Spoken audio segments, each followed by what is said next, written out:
Hi, this is Dan Sullivan. I'd like to welcome you to the Multiplier Mindset Podcast.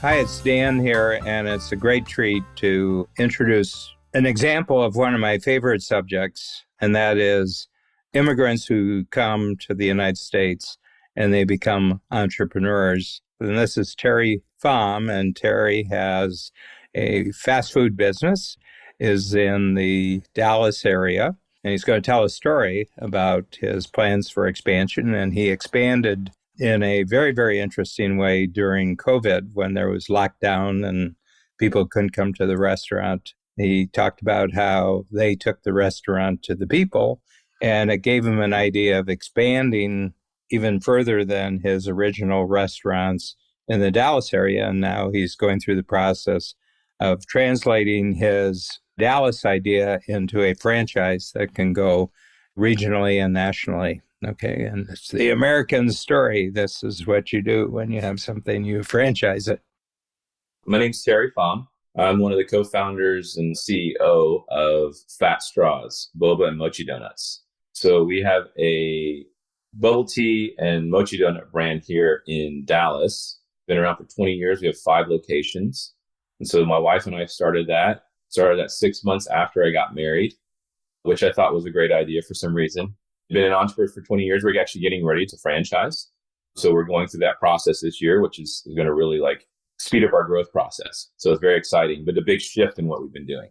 It's been interesting because I think I've shied away from it for many years because I didn't really see franchising as an opportunity for others. And that's really our company's core focus, is around building relationships to create opportunity for others and make impact in people's lives. And I saw it as a way that we could make money. Everyone was telling us, this is all the ways you can make money, but I didn't really see an opportunity that we got to create for others until there's a reframing of my thinking around it recently. So that's been an exciting journey of getting exposed to see some folks actually who are doing it in a way that aligns with who we are.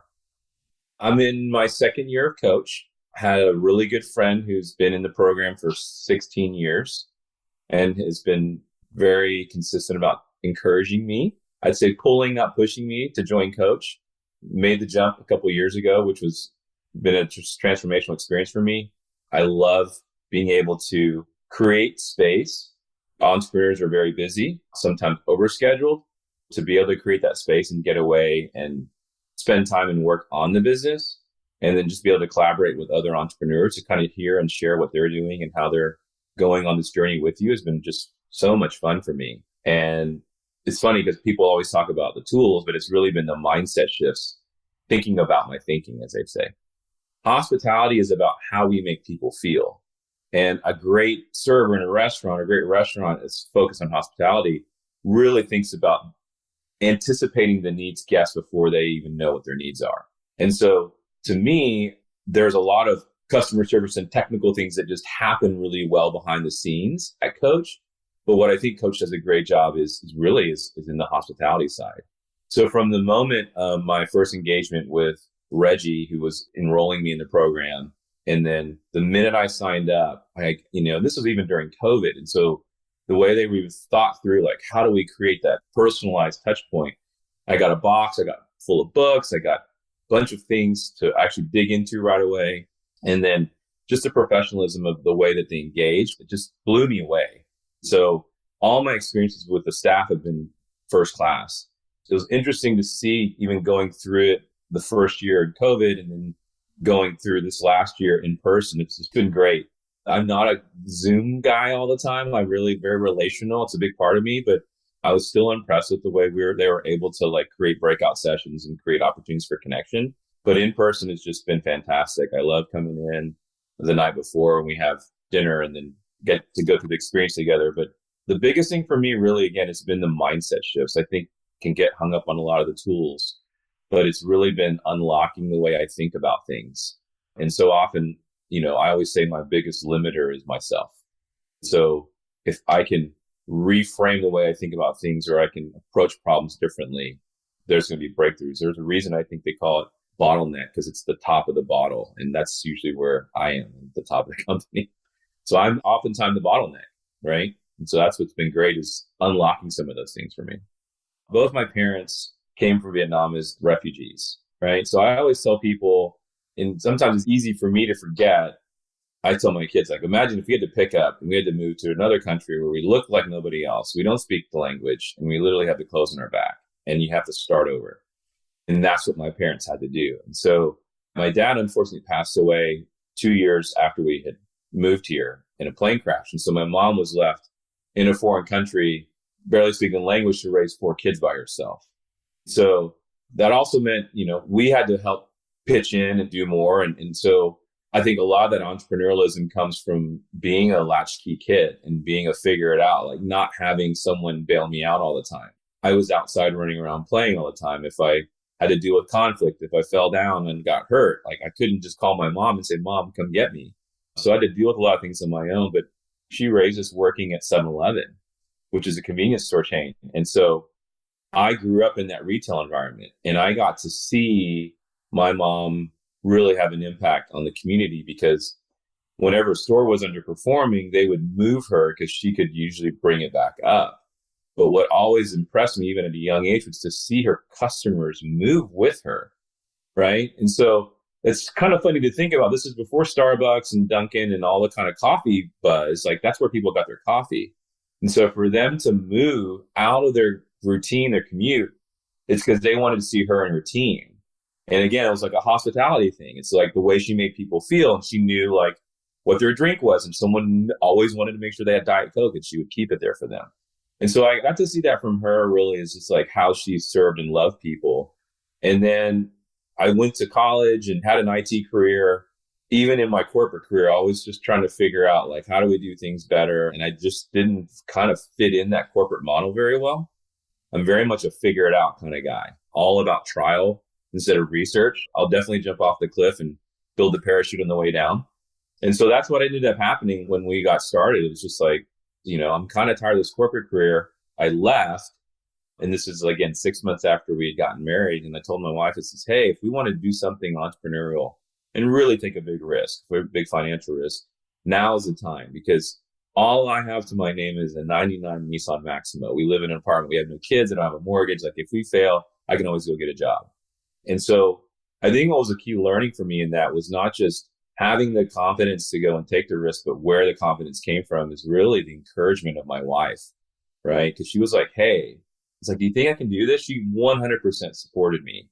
She's like, knowing that like we're going to lose half our income, she's like, you go for it. You can do this. And not only did she support me emotionally, she would work her corporate job and then come home and change and throw on a Fat Straws t-shirt and come and sling tea with me, work until close. And so that's what we did. We were both in it all day, every day for the first several years. It's funny because even when people come and approach me and say, hey, I'm thinking of starting a business or, hey, I'm thinking about starting a restaurant, I find myself sometimes like making sure they know what they're getting into. And so I probably spend most of the time almost trying to talk them out of it to see if even if I've talked them out of it, do they still have the capacity to want to continue to press forward? And so I think in that first, sharing it with folks, it's like overcoming that initial inertia of like very few people thought we could do it. And that obviously kind of made me want to do it a little bit more. So I think initially like getting it started, creating it, building it, and then having the realization that like, oh, so not only do I get to create it and build it, but I actually have to run this thing now. Retail business, it runs all the time. So weekends, vacations. And so I think probably one of the biggest first challenges as a company that we really faced though was when we decided to open our second location. So we opened in 2002. And like I said, I really didn't know what I was doing. When I say I was figuring it out, when we were looking for a space, I literally just saw the phone number and I called and I asked the landlord and I said, hey, how much are you renting the space for? They said, it's $25 a foot. I said, how big is it? It's 1,000 feet. I said, so it's $25,000 a month? They're like, no, it's $25,000. You divide it by 12 and that's your base rent monthly. I said, oh, okay. This is plus triple nets. I said, what's triple nets? So I'm literally calling the person. They're giving me a real estate lesson on how to like lease a place. So just kind of figuring out, going through that journey the first few years, is just kind of figuring it out. And then once we had started to hire staff, we opened our second location. And this was even a bigger jump because the first location was an existing store and really minimal investment and easy to get open. We were going to build one from the ground up. And that means, you're going into a center, but you're putting in the AC, the plumbing, the HVAC, everything, significant expense. And we opened that was in 2007. And so shortly after, 2008, 2009, we literally saw tenants every few weeks pulling out, leaving. And I also was pretty aggressive on the front end. I actually, not only did I sign that lease for the second one, I had actually signed a lease for a third location, but we hadn't even started construction because I used all the money for the first one because I went 100% over budget. So I had a lease that was due at a store that was trying to grow, recession starting to come. And so I'm laying in bed, sleepless nights, wondering, like, do I tell Jennifer that I'm going to have to probably file bankruptcy today or tomorrow? For some reason, there was just this strange moment of laying in bed and literally like feeling my heart pounding like at 3 a.m. And I'm like, my body thinks I'm going to die, or my body thinks I'm like going to be attacked by an animal, but I'm safe and I'm in my bed. I'm in my house, and like, they can't take my house. I'm going to be okay. So what can I actually do? How do I break this big problem apart in pieces instead of trying to be overwhelmed by it? So the next day I went and I met with that landlord who was wondering when we were going to open. And I looked him straight in the face and I just told him the truth. I just said, I'm really sorry. Like, I thought I could do this and I've just mismanaged it and I went over budget and I'm out of money and there's no way I can actually open the store. And I know that I've signed a lease and I owe you rent. And he stared at me for what felt like an eternity. And then he just tore up the lease in front of me. It was like a 5-year lease, So he said, no need to squeeze a dry lemon is what he told me. And he smiled at me. And that was such a blessing that he was able to do that because he could have put me under. So then I was able to free that up. And then I was in the store and recession's hitting. Customers that used to come every day now are coming once a week, coming every other week. All the center's empty. We're not getting that synergy from other businesses, other restaurants. They're all closing. And so I just sat in there and realized, like, we can't just build and they will come. And so what we did was I just started a hustle. And I literally said, I just got a bunch of free drink coupons and I just pounded the pavement. I went to all the local businesses. There was a Hilton office. And so we started to grow the business that way. And we were just relentless about focusing on the hospitality and the guest service. And I had a big meeting with the team in 2008 and just sat them down and said, hey, we're in an unprecedented financial crisis right now. We can't just assume that customer is going to come back. They're voting with their dollars and maybe money's tight. We've got to really make sure that they have like a first class experience here. So we were actually able to grow from 2007 through that recession, which was crazy, and rode that and had several good years. And then I think we started to really hit our second phase of growth much later and had family and things. So kind of slowed down the growth pace. But once 2016 hit, that's when we opened the next 3 stores over the last 6 years. There's this hypothesis that a lot of the anxiety that people are dealing with now, it actually becomes from a place of not having truly experienced hardship and struggle. And so we can't delineate between what's really like life-threatening, fearful, catastrophic versus, so we may over amplify the magnitude of what our situations, problems really are because we haven't been tested truly. Like, we haven't been shot at. We haven't been on a boat for 2 weeks, right? Like your grandfather. Like, we were fortunate because my dad was an Air Force pilot. So he went to the embassy. We flew on a plane. A lot of my family, literally escaping pirates, getting like skin diseases on boats. My cousin, his dad, my uncle, like pirates were coming, a ship was coming by. They wanted to go to the night, make sure he wasn't crying. He gave him a sleeping pill, but then he was afraid he gave him too much. And then he like didn't wake up. His mom thought he had killed him. And it's just crazy to think about what people do to come here. Right. And so that's where like creating opportunity for others. Like, there were so many sacrifices that were made for us to be here. And so I have a deep responsibility and privilege to really pay that forward to others. Because we do have a lot of immigrants that work for us as well. And it's really cool to kind of be on the other side of that and see people have built a life. That's what makes it amazing. COVID was obviously a big year for us, as it was for everyone. So not just for us, I know the whole world was impacted, but that was another stressful time because they were shutting down businesses and we weren't sure if we were going to be considered essential. We were able to stay open. We just couldn't have our dining rooms open. And really it was my wife who, in that moment of crisis, had the vision to just say, hey, I have an idea. So she got on some Facebook groups and just shared like, hey, we're open, we'd love you to come support us. And then in this group started to grow and people were like, hey, they're in a suburb like 45 minutes away where we don't have a location. And they're saying, hey, would you ever deliver to us? Right. This is in the height of the lockdown. Would you ever deliver to us? And my wife says, hey, do you want to go and deliver to Arlington on Saturday? And we had just switched our point of sale over. We could do online orders. So we created this portal so everyone put their orders in. And that Saturday, I think it took 3 cars. We went out. It took us 8 hours. We went door to door all over Arlington. And it ended up being like a weekend's worth of revenue. And so my wife's like, hey, we're onto something here. So we did it again. And what we realized is she was just like, this is taking way too long. The gyms are closed. The schools are closed. So let's just park in front of this LA Fitness right off the freeway and tell everyone to meet us at noon. And we made a makeshift drive-through. It's like you would pull up. You wouldn't have to get out of your car. Right? We just say, hey, can I get your name? It's like, oh, order number 54. I'd grab a box of donuts. I'd grab a gallon of tea. And if you didn't want us to touch it, we had gloves on and masks. We'd put it in your trunk and we'd do this makeshift drive-through. And so we started doing these pop-ups all over town. And what ended up happening was we were actually able to see where our customers lived and where we had some future potential. So because of that, Arlington, which is a suburb of Dallas, kind of in between Dallas and Fort Worth, was always our number one pop-up location. So when we started looking for a new site, that's when we honed in on Arlington. And so we just opened in July, location number 5 in Arlington, and it has our first drive-through. So it's been doing really, really well. And again, that came through this terrible time of the pandemic, but we learned so much by not just sitting and waiting, but like, hey, how do we adapt in this situation? And actually, through that, we added that adaptability as one of our company's core values. We really need to be adaptable, not just to the customer's needs, but just like what happens in the market, what's happening in the world.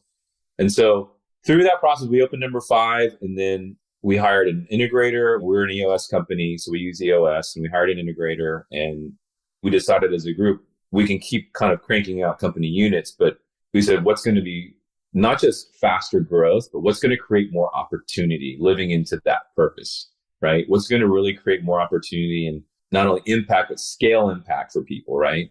And franchising is the path forward. And so our vision is also not just that outsiders are coming in and franchising, but we have people we've built from within who are going to be owners of locations one day.